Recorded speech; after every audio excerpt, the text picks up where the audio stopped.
Porteira aberta, seja bem-vindo, bem-vinda ao podcast do Patrone, espaço para falar do agro com quem entende. No estado que lidera a produção de pluma no Brasil, a ampla disponibilidade do caroço de algodão atraiu o investimento milionário de uma empresa com raiz cearense e 60 anos de história. Referência no processamento do caroço para a produção de óleo refinado, margarina, torta para alimentação animal e extração do linter, a indústria inaugurou em novembro sua primeira unidade em Mato Grosso, na cidade de Nova Mutum. Moderna, com muita automação e tecnologia de ponta, a fábrica deve gerar 160 empregos diretos e 800 indiretos, movimentando a economia local e aquecendo a demanda pelo caroço, que pode chegar a 216 mil toneladas por ano quando a planta estiver operando a todo vapor.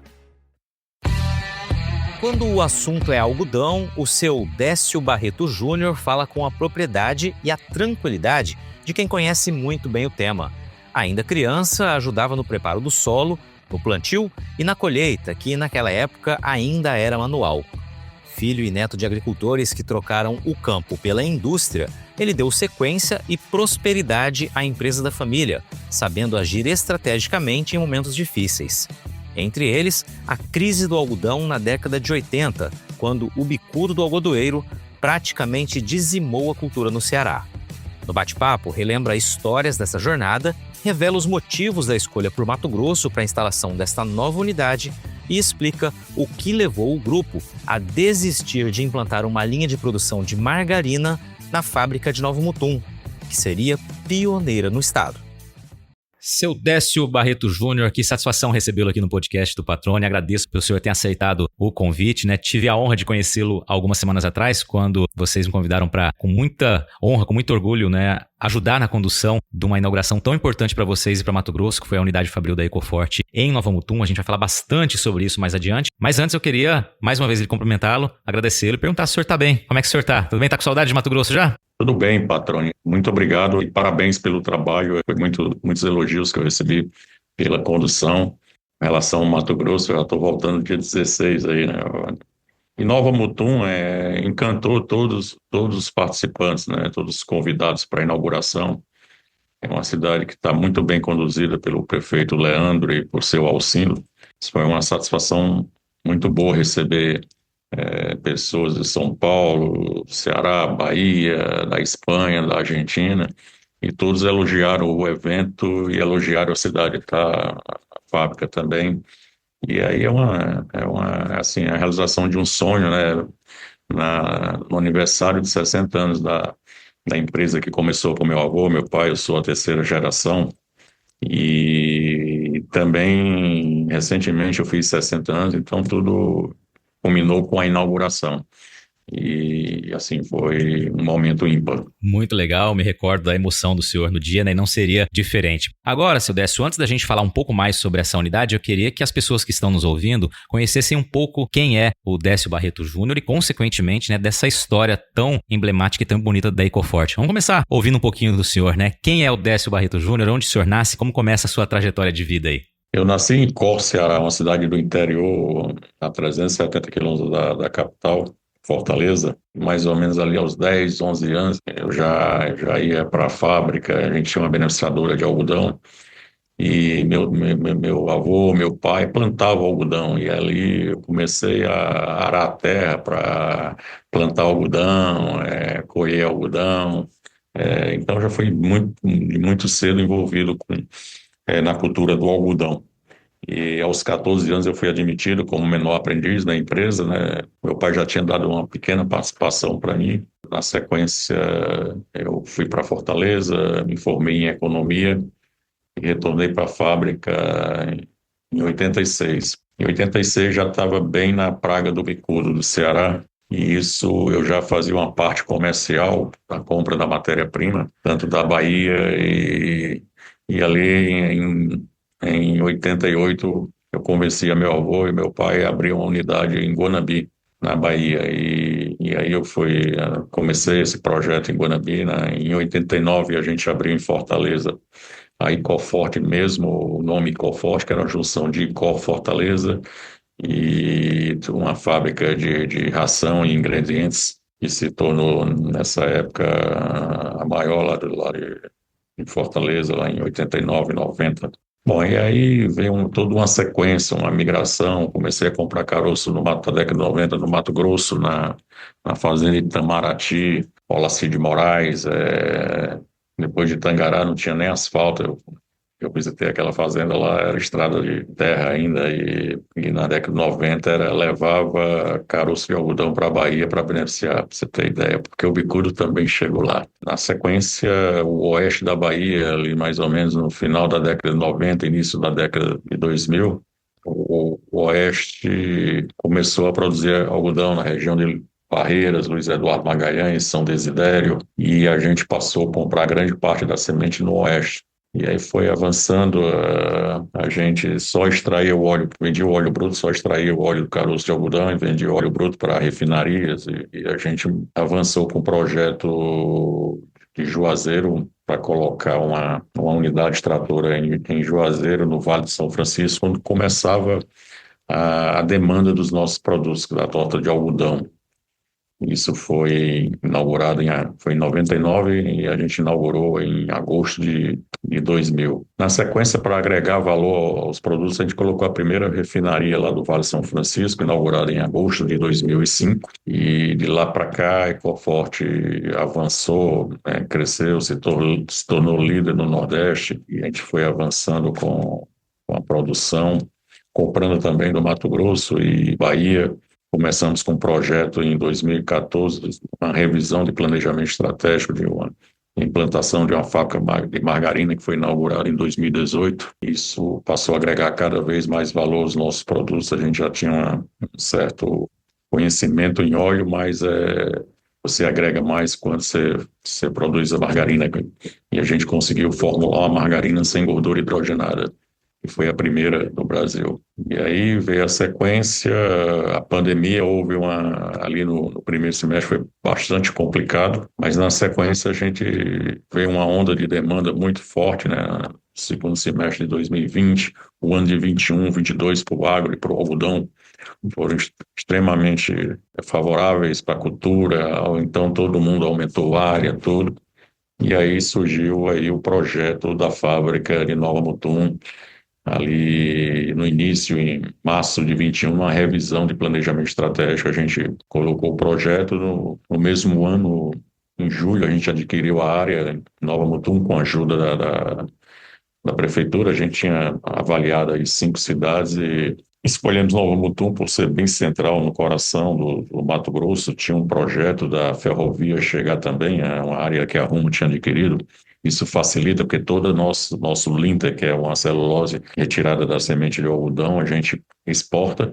E eu queria utilizar, assim, tem a ideia é utilizar a ferrovia para escoar via Santos ou Paranaguá e daí exportar tanto para a Europa, para a Ásia e para os Estados Unidos. É mais ou menos isso, e depois é o que você viu e a planta lá em Nova Mutum. Maravilha. Para quem está nos ouvindo entender um pouquinho da trajetória, eu queria chamar a atenção para quem, né, não conhece muito da história do algodão. O senhor falou da praga do bicudo do algodoeiro, né? No Ceará, essa primeira migração, a primeira saída de vocês, né, olhando para outro estado, quando vocês foram para Bahia, para Guanambi, vem justamente, como o senhor disse, da inviabilidade da cultura do algodão por conta do bicudo, né? Quanto que o Ceará plantava naquela época e qual tornou-se a realidade após essa praga que dizimou as lavouras ali? O Ceará chegou a plantar 1.200.000 hectares, era um negócio na década de 70. E aí foi dizimando, nós tínhamos no início da década de 80, 143 plantas beneficiadoras de algodão, né, de produtores e empresários. E dessas 143, só tem 3 hoje. Então, assim, e a gente foi a pioneira em sair do estado para ir onde está a produção da matéria-prima. Na época era Ecol, o nome da empresa, em Guanambi. E aí teve um passo. Então, assim, o algodão do Ceará agora está tentando voltar a plantar. A gente tem uma área de 8.000 hectares só no Ceará. E existe um trabalho aí da Federação de Agricultura do Ceará tentando atrair produtores de algodão aí da Bahia, do Mato Grosso. Alguns já compraram algumas áreas para que comecem a produzir no Ceará. O problema sério é o regime de chuvas que não é tão regular como a gente tem lá no Mapitoba e no Centro-Oeste. E aí, seu Décio, o senhor falou que, né, desde o nascimento, o senhor tem 60 anos aí de história, a indústria, né, a marca de vocês, a história de vocês com o beneficiamento do algodão ali, né, do caroço, com a extração de óleo. Vocês começaram plantando algodão, a família de vocês, e depois passaram para a indústria ou foi ao mesmo tempo? Como que foi isso daí? Isso daí ficou um pouco perdido para mim, eu queria entender essa origem. Começaram plantando algodão, né? E aí compraram uma indústria já existente. Meu avô, meu pai compraram essa indústria e começaram a beneficiar o algodão. Mas a gente começou plantando algodão. E ali, o senhor, qual a primeira imagem de campo que vem à memória do senhor, quando o senhor lembra da infância aí? É um trator Valmet 62, vermelhinho. E quando chegou o Valmet 65, amarelo, era sair de um Fusca para uma Ferrari, um negócio assim. Então, assim, a imagem era arando terra num Valmetzinho vermelho, 62, bem antigo. E essa é a primeira imagem, né? E o tratorista, o menino, 11 anos de idade, o tratorista ficava debaixo de uma árvore, porque eu assumi o trator e eu ficava o dia inteiro arando terra, principalmente nas férias. E essas máquinas mais modernas, o senhor comanda também ou não? Não, não, porque aí a gente passou da ida para a Bahia, assim, um dos motivos dessa migração é porque a crise ensina muitas coisas, né?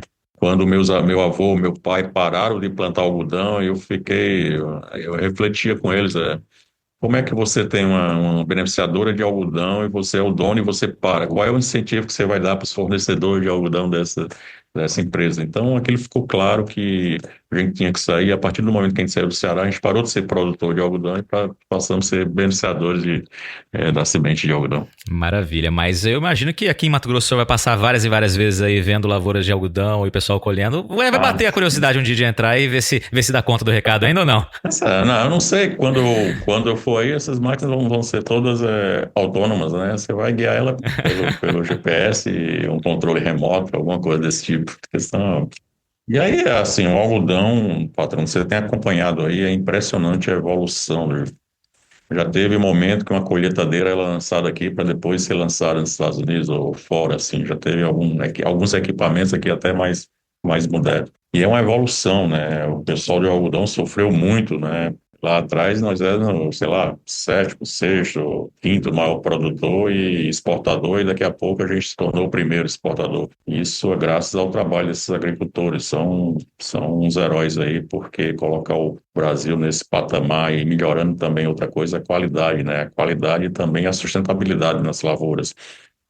Lá fora critica muito o Brasil, mas é porque não conhece o trabalho. E quando você vê Mato Grosso com 40% das áreas destinadas à preservação, você anda lá em algumas áreas da Europa, no próprio Estados Unidos, você vê todo só plantio, né? Mal você vê reserva nas áreas de algodão. Então, destruíram tudo e agora querem criticar os nossos agricultores. Né?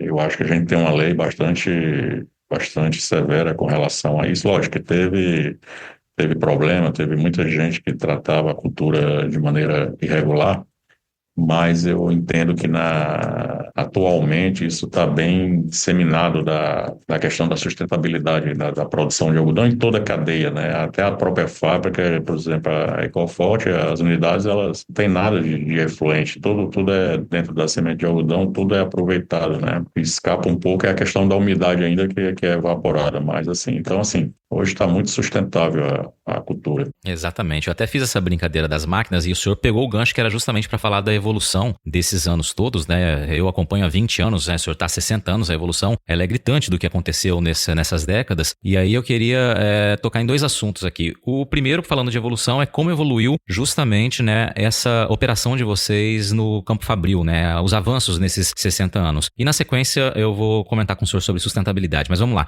Dentro da fábrica, né? O que mudou nesses 60 anos? Claro, em tópicos aí. Como a tecnologia adentrou e modificou os trabalhos? Na fase do Ceará, aí, a gente trabalhava com a beneficiadora de algodão, né, que é o que tem hoje nas fazendas, e eram máquinas Piratininga e máquinas Murray de 80 serras, então de uma produção muito pequena, com prensa, pistão, e tudo era meio que manual, né? Do mesmo jeito, a colheita do Ceará era toda manual, não tinha colheitadeira. Você tem ideia da evolução, então você não tinha colheitadeira. Hoje uma colheitadeira faz o trabalho de 250 homens na cata manual, para você ter ideia do tamanho da evolução. E dessas máquinas beneficiadoras de algodão de 80 serras, a gente vê algumas aí com 200 serras de alta velocidade, toda automatizada. É uma evolução grande no campo, né, com relação desde o plantio, tratar a terra até a colheita. As máquinas foi um avanço incrível, né? Do meu trator que eu pilotava, um Valmet 62, vermelhinho, para você olha uma John Deere hoje, uma Case, isso é uma diferença gritante. E também as fábricas estão muito automatizadas, né? Eu acho que foi uma evolução assim. Eu vejo na evolução, Patrone, é na cultura, é na mentalidade dos produtores. O algodão, por ser uma. Fala, desde que eu entendo de gente, meu falava que algodão é que pagava a conta. E algodão chama rasga-letra ou rasga-nota promissória, porque você pega o dinheiro com o usineiro e entrega algodão, aí é quando ele rasga a nota promissória. Meu avô sempre fala assim, olha, a única coisa que paga a conta é isso aí, é algodão. Mas assim, quando você vê hoje um SLC da vida, que a gente tem, né, uma parceria aí já de 17 anos como principal cliente da Bahia, você vê que a área destinada ao algodão é bem menor do que a área destinada a soja e milho na SLC. E o faturamento do algodão chega a ser 52% da receita total da. Então, você tem ideia do valor agregado que é o algodão. Então, tudo isso evoluiu, né? Se tiver que fazer uma história de algodão, aí vai ficar aí uma dica para você. Cara, seria um filme de como de tudo lá atrás, pegar na década de 70, que o Brasil era um grande exportador, todo o Nordeste tinha algodão, e algodão de fibra longa, algodão arbóreo, né, que é algodão que durava, você plantava, ele durava 3, 4 anos produzindo.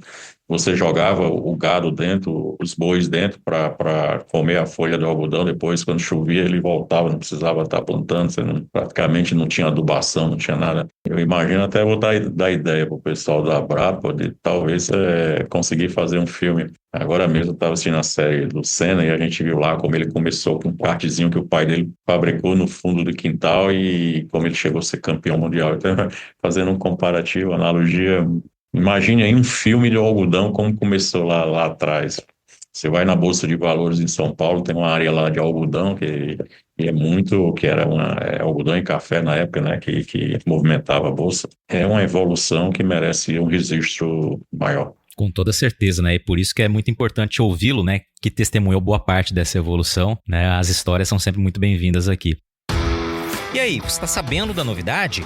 É o ImaCast, uma parceria entre o Instituto Mato Grossense do Algodão e o podcast do Patrone, para levar até você o conhecimento gerado pelo IMA, que desde 2007 exerce papel fundamental para o avanço e a consolidação da nossa cotonicultura. Com episódios mensais, o ImaCast vai debater temas importantes para o sucesso da atividade, sempre com grandes especialistas que vão dividir informações e orientações com foco nos melhores resultados dentro e fora do campo. E olha, o bate-papo tá muito informativo, viu? Para conferir, é só acessar os canais do podcast do Patrone e do IMA Mato Grosso no YouTube ou pela sua plataforma de áudio favorita. ImaCast, democratizando o conhecimento sobre a cotonicultura por meio da comunicação. E aí, seu Décio, o outro ponto que eu falaria era justamente sobre sustentabilidade que o senhor mencionou na fala anterior, porque para quem não é do campo e está nos ouvindo aqui, a matéria-prima principal para a fábrica de vocês, para a Ecoforte, é justamente o caroço do algodão, né? Então, colheu a pluma lá do algodão, quando vai para o beneficiamento, é separado o caroço do algodão. Aí o pessoal que está nos ouvindo e não conhece, vai visualizando um pouquinho isso que a gente está citando aqui. E num passado muito recente, 15 anos atrás aproximadamente, eu me recordo de ter vindo fazer reportagem aqui, que era uma preocupação para muitas algodoeiras ficar com aquele caroço de algodão, né, uma grande quantidade de caroço de algodão tratado inclusive como um passivo, como um passivo ambiental.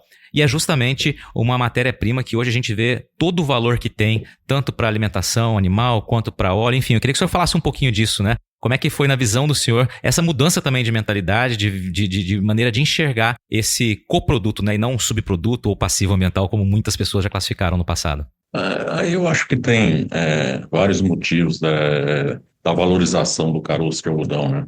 A Ecoforte também tem uma parte, tem uma contribuição com relação a isso, porque quando foi dizimado o algodão começou muito no Paraná, Paraná mudou, né? O pessoal parou de plantar algodão no Paraná e migrou para a Bahia, depois migrou para o Mato Grosso. E aí, no momento que veio a queda de produção, também o óleo de algodão, você foi extinto, praticamente foi extinto das gôndolas. E aí, por forte, com a inauguração lá da nossa refinaria, lá no Vale do São Francisco, trouxe o óleo de algodão de volta para as gôndolas no Nordeste, porque já não tinha mais óleo. A gente meio que trouxe e começou a trabalhar um pouco a questão do marketing. A gente começou lá com a marca Caçarola, depois Flor de Algodão, e agora, há 2 anos, a gente mudou para Elogiata, que unificou as marcas de margarina, gorduras e óleos. Então, houve um hiato aí de demanda de caroço, e aí depois vem o fato da proteína animal você começar a ficar valorizado, né? Isso aumentou a demanda de confinamentos, com o trabalho da Ecoforte também, aí a Bunge e Cargill, que Bunge principalmente tinham tirado, praticamente tinham saído desse mercado, voltaram também, tem outros menores que com o aumento do algodão, eles foram demandando mais caroço e antes o que era um patinho feio tornou-se um valor expressivo na receita do produtor de algodão. Então hoje recentemente agora com o aumento do preço da roupa de boi, a demanda aumentou e esse caroço praticamente dobrou de preço, né? Eu lembro lá atrás que realmente tinha um problema, vendia caroço quase de graça só para o armazém que não tinha nem onde colocar. Então, assim, houve toda uma evolução e a indústria acompanhou essa evolução, por isso que hoje é valorizado. Muito legal. Legal o senhor trazer essa história, né, do retorno, né, do óleo de algodão para as gôndolas do supermercado por meio da iniciativa de vocês, né? Muito legal a gente entender um pouco esse cenário. E aí eu queria te perguntar agora, seu Décio, como que para que as pessoas também imaginam, quando vocês compram ali, fazem a aquisição do caroço, qual que é o processo que ele faz dentro da usina, dentro da fábrica, né, para que sejam divididos aí os produtos que vocês produzem? São vários processos, né? A semente primeiro passa por uma pré-limpeza, na sequência vai para o deslitamento, que você tira aquele restinho da pluma que fica grudada no caroço, né? Você tira ali em torno de 3, 4, até 5, 6%, dependendo da qualidade que você queira no mercado, né? Se você agredir mais a semente na hora, é uma espécie de uma... A deslentadeira é como se fosse uma máquina beneficiadora de algodão. Então, ele trabalha com serras, raspando o caroço, e aí você tira o algodão, você tira a pluma, né? Você tira para vender aí na indústria de óleo, você tira o restinho, que é o linter. Daí você passa pelo processo de decorticagem, você corta a semente, você separa a casca da amêndoa. Na sequência, essa massa da amêndoa vai para um cozimento, depois de um processo, são dois processos, um mecânico, né? De prensagem através de prensas helicoidais, ou, no nosso caso, aí é um processo mais moderno, é o primeiro no Brasil, a gente joga ele no expander.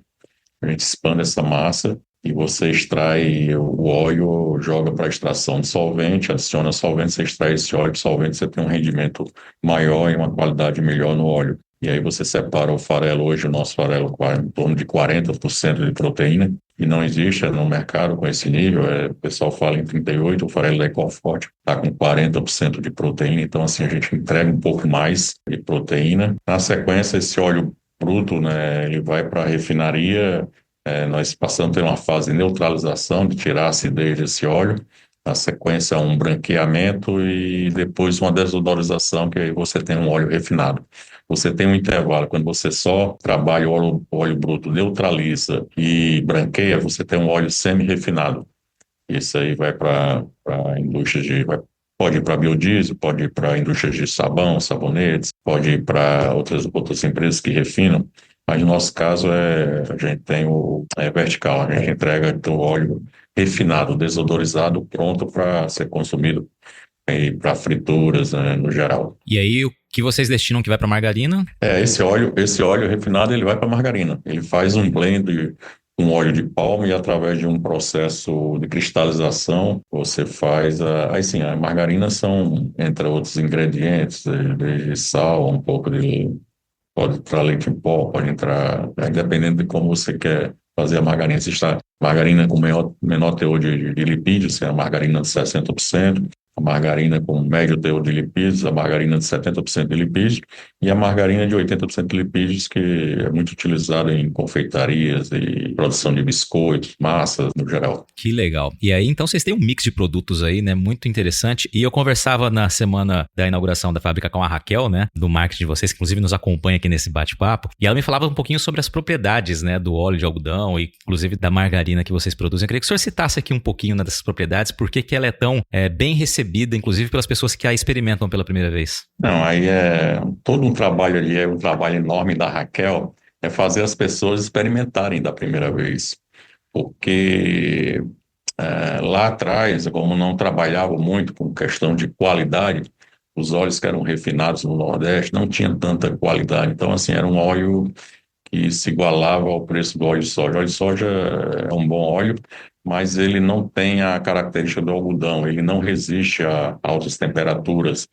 Então, assim, quando você começa a fritar com óleo de soja, ele vai saturando, você vai trocando uma batata frita, ele além da molécula dele penetrar no alimento, penetra na batata, penetra no salgado, e o óleo de algodão não, deixa os alimentos sequinhos, e ele resiste mais, ele demora até 4 vezes mais a saturação dele, ele começar a ficar escuro, por exemplo, e fumaçar. É porque ele tem uma característica que ele aguenta, é um óleo especial que aguenta altas temperaturas. E assim, aí também é imbatível, né? Quando você vai para frituras, pastéis, salgados, batata frita, por exemplo, é espetacular. E hoje, quando você vê algumas batatas, aí, seja batatas Outback, McDonald's, Bob's, eles utilizam lá um percentual de óleo de algodão para deixar ela sequinha. Muito bem. Então, para traduzir aqui para quem está nos ouvindo, vai render mais, vai ficar mais tempo na panela. E já que o senhor disse que uma das missões da Raquel era justamente fazer com que as pessoas experimentassem, quero dizer que ela me convenceu, eu estou louco para procurar já no mercado, agora o senhor também me convenceu aqui, eu vou fazer adesão também para experimentar e ser mais uma testemunha desses benefícios, né, e desse diferencial. Muito bacana. Mas além disso tem outras coisas, o óleo de algodão é riquíssimo em tocoferol e vitamina E, né? E a gente hoje vende o ácido graxo de algodão, isso vai para o Japão para a vitamina E mesmo direto. Existe um processo ainda que a gente pensa lá na frente, talvez colocar uma fábrica para aproveitar. Hoje a gente vende o ácido graxo, esse tocoferol, na maneira bruta, né? E outra característica é ômega 6, é riquíssimo em ômega 6, que isso é bom para o coração. Então, assim, tem vários diferenciais e a Raquel já deve ter te dado aí uma aula aí. Muito bacana, muito bacana. Agora vamos lá. Então a gente falou um pouquinho do óleo, da margarina, o senhor falou do farelo, né, para nutrição animal, que tem um teor de proteína maior. Eu queria que o senhor falasse um pouquinho sobre o Linter. O senhor falou que 100% ele é exportado, né? Para onde vai o Linter que vocês extraem? E já traz uns exemplos de como ele é utilizado, porque isso eu tenho certeza que vai chamar a atenção de muitas pessoas aqui, seu Décio. Bem, o Linter é uma celulose natural, né?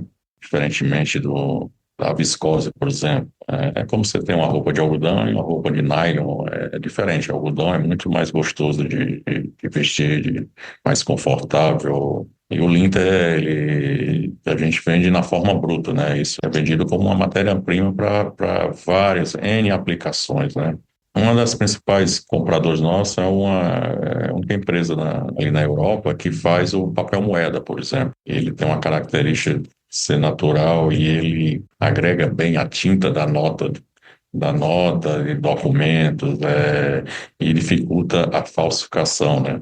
É muito utilizado quando você fala de uma nota de 50, de 100 euros, você tem ali 30% da celulose do Linter, ela. Quando se fala numa nota de R$ 200, você tem 23% da nota composta por celulose de algodão, que é o Linter. Quando você parte para o Japão, é utilizado em N produtos, né? Desde forro de paletó Armani italiano. Grande parte, ele é um tecido que, o forro do paletó, ele é frio e absorve mais se tiver suor, ele absorve mais fácil e é muito mais confortável do que um tecido sintético. Lenço de Indiana, que são lenços bem finos, ali eles utilizam bastante o Linter. Quando você fala na aplicação eletrônica, na tela de LCD, você tem uma percentual de Linter. Nos telefones celulares, é composto por 7 camadas ali a tela inicial, E 2 dessas camadas têm composição com linta de algodão, com celulose de algodão. Quando você parte para a indústria bélica, é muito utilizado em explosivos, foguetes. Ele é utilizado também na fabricação de orgulhos como espessante, na fabricação de creme dental para dar consistência à pasta dental. Bom, tem muitas aplicações. O Brasil é carente hoje de fábricas para agregar valor a esse linter. Esse linter dos grandes, todo é exportado, não fica nada e volta esses produtos de outra maneira com alto valor agregado. Pois é, muito interessante ouvi-lo. Eu confesso que eu não sabia de todas essas aplicações, né? Fiquei bastante curioso quando a gente conversou sobre isso, por isso que eu queria trazer essa informação aqui. E o senhor bem disse, né? Falta, de fato, nós somos carentes nessa, né, beneficiamento aqui do linter, no aproveitamento aqui do linter também. Acabamos comprando depois os produtos com o nosso linter lá, já com valor agregado. A venda de vocês para fora, ela é por tonelada? Como que é? É por peso mesmo? Tonelada? É um produto que sai caro? Tonelada, é dolarizado em tonelada, sempre Recife, Porto, né? Então, sai toda em fardos, é igual os fardos de algodão, né? A prensagem é praticamente a mesma. Sai via Porto de Santos, Paranaguá, e no caso do Nordeste, sai por Salvador. Ele, comparado com a mesma tonelada de pluma, ele é mais barato, mais caro, por ser mais difícil? Não, ele é mais barato, porque ele não tem aquela fibra que tem o prolongamento da fibra do algodão, que você fala algodão 28, 30, 30, 32, 32, 34, é o tamanho da fibra. Como ele é o resto da fibra que fica no caroço, ele tem uma fibra curta, e então assim, não é tão valorizada quanto o algodão, claro. Maravilha. Então, o número aí talvez o algodão vale 4 vezes mais do que o valor do linter, alguma coisa desse tipo. Maravilha. Vou fazer uma brincadeira com o senhor aqui, antes de a gente falar mais um pouco agora dos números de Nova Mutum. Desses produtos todos que vocês produzem, qual que é o queridinho, qual que é aquele xodó aí do senhor Décio aí? Dá pra escolher um? É o óleo de algodão. O óleo de algodão tem muita qualidade, né? O pessoal precisa utilizar e assim, você só precisa fazer as pessoas provarem. A partir do que provarem, se você está fritando lá batata com óleo de soja, coloca o óleo de algodão, esquenta e vai fritar e tu vai ver teu rendimento até 4 vezes maior. Você pode fritar 4 quilos de batata com óleo de algodão, sem ele saturar, sem ele ficar preto ou sem ele fumaçar. Quando você frita com óleo de soja, você vai fritar 1 quilo.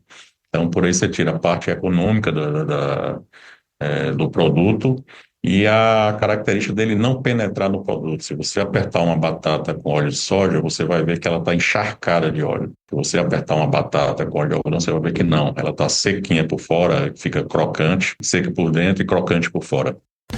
Além do plantio e da colheita, existe um momento crucial para os produtores. É a temporada de campanhas de vendas da Agrosol Sementes.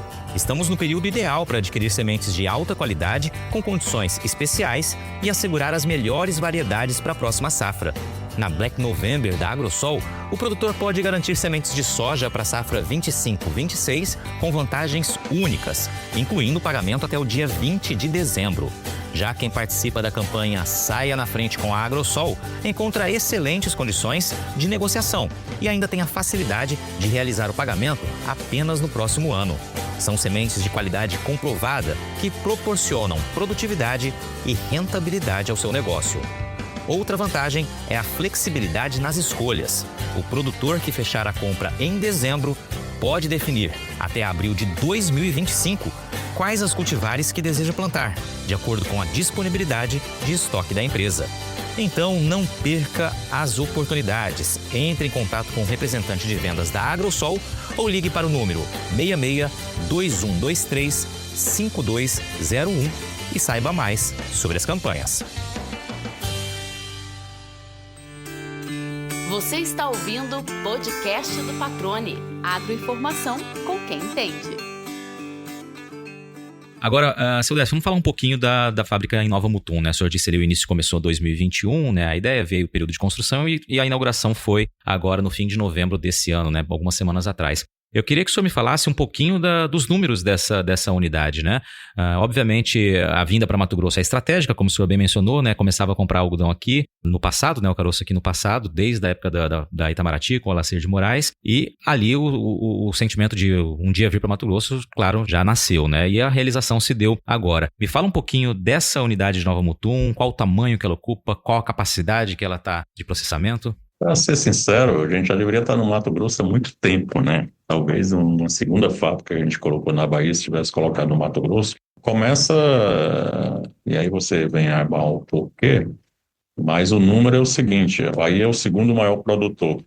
Bahia planta 345 mil hectares de algodão. Mato Grosso é o maior produtor, planta 1 milhão e 400 mil hectares de algodão. Por aí você tira a dimensão do que é você estar num estado que produz tanto algodão, né?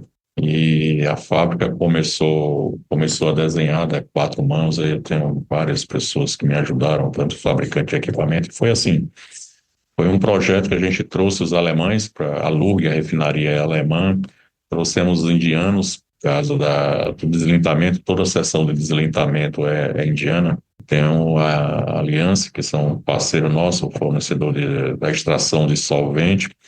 Tem outros fabricantes que participaram do projeto, do desenho, e isso começou ali em março de 21, a gente desenhar o projeto. E aí a área já veio, a gente adquiriu uma área de praticamente 26 hectares, né?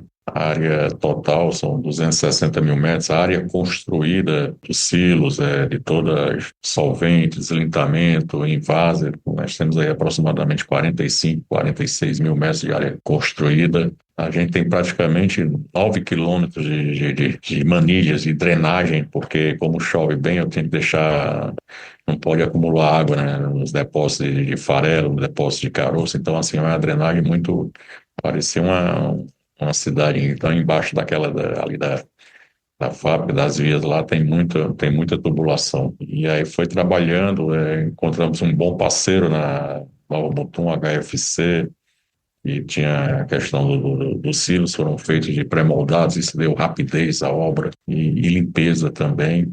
Então, assim, é um dominó, um jogo de xadrez, um Lego, é um grande Lego a Ecoforte de Nova Mutum. São várias equipes de fora e daqui de dentro, de fora do Brasil, né?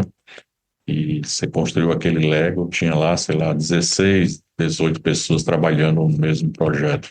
E o projeto é aquilo que a gente imaginava é uma tecnologia totalmente nova, não existe na América Latina, né? É um refino por micela. Com relação à própria, isso na fase de extração, micela é a massa junto do óleo. Às vezes você separava o óleo já na prensagem e fazia o refino do óleo. Nesse caso, a extração do solvente, ela pega a massa com o óleo todo e separa, depois vai para a refinaria. A refinaria já é o que tem de mais moderno no mundo aí, porque a Lug é a número 1 no mundo em refino de petróleo, refino de óleos vegetais. E aí ela fez várias upgrades para entregar essa planta de Nova Mutum, que tem a capacidade de processar 350 toneladas de óleo bruto por dia. A gente está aprendendo, tem muita automação, né? Uma fábrica diferente das fábricas nossas do Nordeste, que tem pouca automação. Então, assim, a gente investiu bastante para que a gente tivesse. Hoje, com certeza, o óleo da Ecoforte vai ser o melhor óleo de algodão do Brasil, com certeza. O senhor falou ali em capacidade de extração de óleo, né? Trazendo para caroço, qual que é a capacidade de esmagamento, de processamento de caroço que vocês vão ter? Ela tem a unidade tem a capacidade de 216 mil toneladas. Isso porque a gente tem um mês aí de manutenção e tal, não estou contando capacidade, não capacidade nominal, tem até um pouco mais de capacidade nominal. Quando você junta as nossas unidades, a nossa capacidade nominal está em torno, junta Nordeste e Nova Mutum, você fala aí em 420 mil toneladas de esmagamento. Então, em Mato Grosso, essa unidade 216 mil anos, certo, né? Óbvio. Uhum. Exato. Ela começa com força total? Quando que vai estar com essa capacidade já? Não. A gente está... Primeiro que é mercado trabalhando a qualidade do farelo e aí está começando a demanda de confinamentos e isso está... Assim, você vai entrar no mercado que nunca tinha entrado. Você conhece bastante. A gente chega em cada cidade do interior do Ceará com nossa torta e nosso farelo aqui no Nordeste, porque a gente já conhece isso, fazendo isso há tanto tempo, né? Há 60 anos, por exemplo. E aí não, aí a gente é novato e como é um processo novo, tecnologia nova, treinamento de pessoas, a gente apostou em treinar as pessoas da própria região, praticamente a gente não levou ninguém para operar a planta de fora. Então, hoje a gente está naquela fase de start e treinamento. Então, a gente está utilizando hoje 50%, 60% da capacidade só. Legal. E aí, o raio de atuação de vocês para comprar, para os agricultores que estão nos ouvindo, que trabalham com algodão, qual que é o raio de compra de vocês ainda economicamente viável? O ideal é 163 e Sapezal, Campo Novo, Diamantina, esse é o raio. Maravilha. Então não vai faltar algodão para vocês, né? Não vai faltar venda, né, seu Décio? Eu espero, né? E o farelo está muito, muito, muito bem aceito, né? O farelo 40% de proteína com a qualidade visual muito boa. Isso é uma surpresa. A gente está entregando um ponto de proteína bem mais barato que o ponto de proteína da soja. Então isso animou. Eu achei que eu ia ter uma dificuldade, mas até agora zero dificuldade. A demanda nossa está muito boa. Maravilha. A margarina vai ser feita na unidade daqui também, de Nova Mutum? Não, aí é um problema sério com relação à energia. Nós estamos tendo problema, uma unidade com tanta automação. A gente tinha uma garantia no início que ia ter uma energia estável e uma surpresa desagradável que eu estou tendo várias paradas, picos de energia. Isso, imagina, em automação, em ajuste, você para tudo. Uma fábrica do tamanho da Ecoforte, são prejuízos diários que a gente está tendo. A gente tinha uma linha de margarina para instalar, mas essa linha foi desviada para a Bahia, porque lá eu tenho uma energia mais estável e já externei para o prefeito, para o secretário de desenvolvimento, essa necessidade de termos uma energia mais, senão é difícil. A gente realmente estamos aí com um ponto negativo. Pois é importante o senhor trazer esse ponto para a gente, porque a gente constantemente, né, ouve reclamações pelo mesmo motivo, né, armazéns muitas vezes parados, granjas, enfim, várias fábricas que acabam enfrentando esse tipo de problema, né, num estado que tem buscado se estruturar, melhorar a infraestrutura, inclusive de rodovias, como nós citamos aqui, e a energia que é tão crucial, tão importante, ainda está deixando a desejar. A demanda tem aumentado, isso também é um fato. Agora, por exemplo, um investimento muito grande que vocês estão fazendo, o senhor acabou de me dizer que tiveram que desviar uma linha de produção justamente porque não tem segurança nessa energia que está sendo fornecida, né? Isso é um problema sério que a gente realmente tem que deixar registrado, né, seu Décio? E eu acho, assim, como a gente é pioneiro aí no Mato Grosso com óleo refinado de algodão, a Ecoforte hoje é pioneira, não existe outra que faz óleo refinado, uma fábrica de margarina também seria pioneira no estado. Então, eu fico triste, eu gostaria muito, mas não dá para fazer com esse problema da energia, com essa estabilidade da energia. Vamos lá então, para a gente ir para a reta final aqui, seu Décio, só para trazer mais uns números que eu sei que vocês divulgam, acho que é legal para quem está nos ouvindo, número de empregos diretos e indiretos e o investimento total que vocês fizeram aqui. Nós estamos falando aí em torno de 160 empregos diretos, um investimento aí de 270 milhões e mais ou menos uns 800 empregos indiretos. Movimenta bastante a economia, né? Demais a economia do município, de toda a região, gera oportunidade, agrega valor à matéria-prima que sai do campo, né? Então é só a política do ganha-ganha realmente, né? Então é mais um exemplo aí de uma bela iniciativa. A gente fala tanto em verticalização da produção e a gente tem um belíssimo exemplo aqui, uma empresa tradicional, né? Com 60 anos de história, que agora finalmente chega aqui a Mato Grosso. Seu Décio, a gente tem 3 perguntinhas aqui que são tradicionais aqui no podcast, que a gente deixa para o fim para que a gente arremate a história. A primeira delas é saber do senhor, né, do nosso convidado aqui de hoje. Eu queria que o senhor me dissesse aqui alguma pergunta que o senhor gostaria de responder um dia. Que alguém chega para você e fala assim, pô, você podia me falar sobre isso? Aquela pergunta que você falou, pô, ninguém nunca me perguntou isso, mas eu queria falar. Essa é a hora do senhor pensar, fica à vontade, mas me traz aí. Seja uma análise de vida, enfim. O senhor fica com carta branca aqui. O que é que o Mato Grosso espera da Ecoforte? Pode responder então agora. O senhor faz a pergunta e não passa à vontade não. Vamos lá. A gente está chegando, né? A gente acredita demais no Estado, a gente acredita no governo atual, tanto municipal como estadual. A gente acredita nos produtores de algodão, acredita e já somos parceiros há muito tempo. E a gente acredita que os consumidores do farelo, os confinadores, começam a fazer, né? Você vai entender por que a nossa empresa chegou a 60 anos, é nossa tradição e nossa credibilidade na qualidade do nosso produto.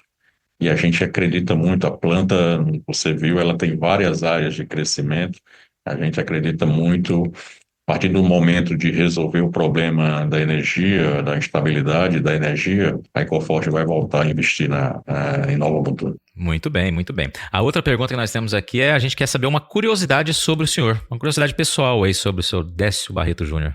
A curiosidade, Um cara que não para de querer aprender, né? Minha vida inteira foi aprendendo. Quando eu chego numa região nova, num estado novo, eu quero aprender até o relacionamento. A gente foi muito bem recebido no Mato Grosso e eu já tenho amigos fortes em Nova Mutum. E às vezes eu não tenho nem em alguma cidade, por exemplo, eu não tenho na Bahia, não tenho as amizades que eu fiz em Nova Mutum.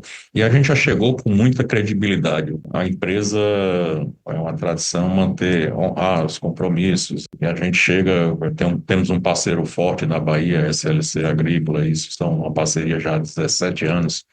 Então, isso tudo não é construído da noite para o dia, levou 60 anos. Então, assim, a curiosidade é esse sempre querendo aprender. E espero que ela consiga passar mais 60 anos aí, a gente faça sentimento. É lógico que eu não vou estar aqui, mas quem estiver tocando talvez vai comemorar isso daqui a 60 anos. A gente não vai estar aqui, né, patrão? A gente vai estar lá, olhando lá do céu. 60 não. Eu já tô com 42, não, acho que 102 não, acho que eu não estarei aqui, não. Se estiver, espero estar correndo, estar tranquilo, estar muito bem de saúde.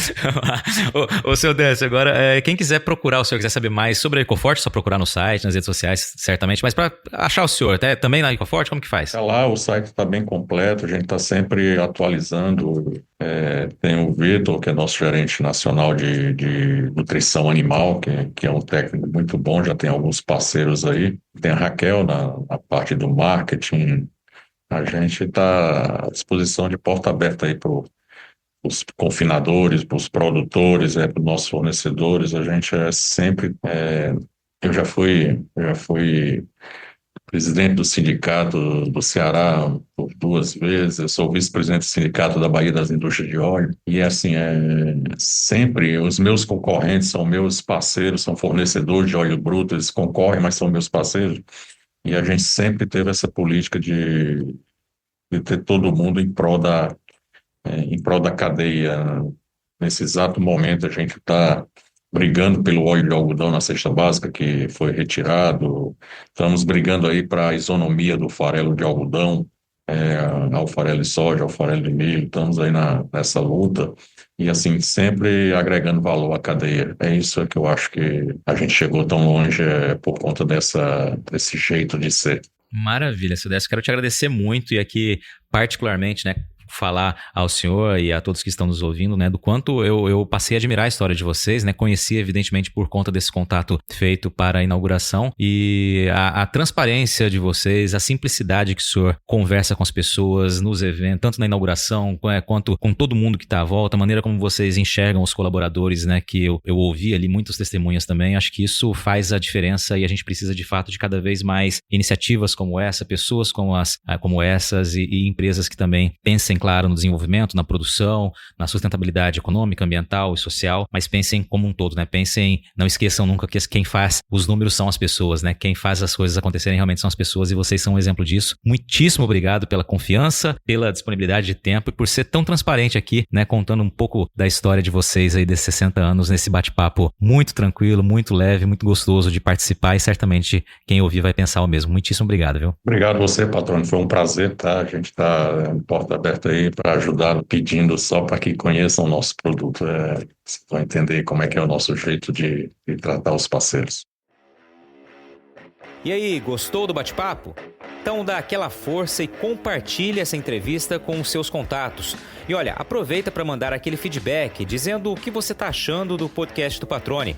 Pode criticar, elogiar, sugerir temas e pessoas para dividir boas histórias aqui nos próximos episódios. É só enviar uma mensagem lá no Instagram para @LuizPatrone que a gente troca uma ideia, viu? Então, gente, sucesso da porteira para dentro, força e fé da porteira para fora e vamos que vamos. Você ouviu o podcast do Patrone, agroinformação com quem entende.